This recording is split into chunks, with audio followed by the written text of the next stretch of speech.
Guys, এটা আমার আরেকটা ভিডিও। তো আজকে আমার বিকালে টিউশন ক্লাস ছিল। তো আমি বিকেলে টিউশন ক্লাস শেষ করে ওখান থেকে বেরিয়ে ভেবেছিলাম যে বাজারে যাব, আমার একটা ফ্রেন্ডও আসবে। তো এখানে যেতে যেতে আমি আপনাদেরকে আমার কলেজটা দেখিয়ে দিচ্ছি। এটা হচ্ছে মানে আগের পুরনো বিল্ডিংটা, তারপর সামনে আরেকটা নতুন বিল্ডিং হয়েছে আর্টসের জন্য, এই যে রামকৃষ্ণ মহাবিদ্যালয়। তারপর বাজারে এসে অনিশার সাথে দেখা হয়ে গিয়েছিল। তারপর আমরা একসাথে বাজার করে, এই দাদাটা ওকে নিয়ে এসেছিলো বাজারে। তো আমরা একসাথে বাজার করে ওর ওই পার্লারে কাজের জন্য ওই শাড়িতে লেস লাগানোর কথা ছিল। তো আমরা একটা লেসের দোকানে এসে পড়েছি।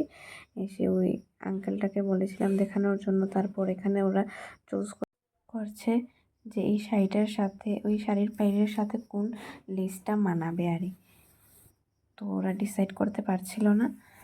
তারপর দেখে এই কালারটা আর এই গ্রিন কালারটা আর এই রেড কালারের লেসটা চুজ করে রেখে এসেছিল যে নেক্সট দিন এসে নিয়ে যাবে।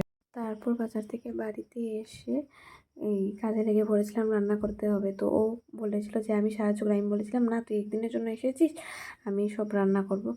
তারপর বাজার থেকে মাংস যে এনেছিলাম, তো মাংসই রান্না করবো আজকে, আর কিছুই না। এখানে মাংস কষাচ্ছিলাম, মাংস কষিয়ে তারপর এখানে মাংসটা দিয়ে একদম ভালো করে নেড়ে নিচ্ছি যাতে মাংসটা ভালো করে সেদ্ধ হয়।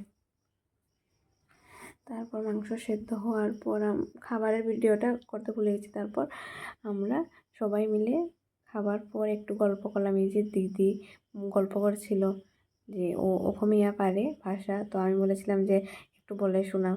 তো দিদি আর ওই দাদাভাইয়ের মধ্যে একটু তর্ক লেগে গেছিলো যে দিদি ভালো পারে না, দাদা ভালো পারে। তারপর আমরা গল্প টল্প করে এখানে লুডো খেলছিলাম সবাই মিলে। দেখো দাদা আগে থেকে উইনার হয়ে বসে। তো আজকের ভিডিওতে এতটুকুই ছিল। যদি ভিডিওটা ভালো লাগে তাহলে লাইক, কমেন্ট অ্যান্ড শেয়ার করে দেবেন। Thank you.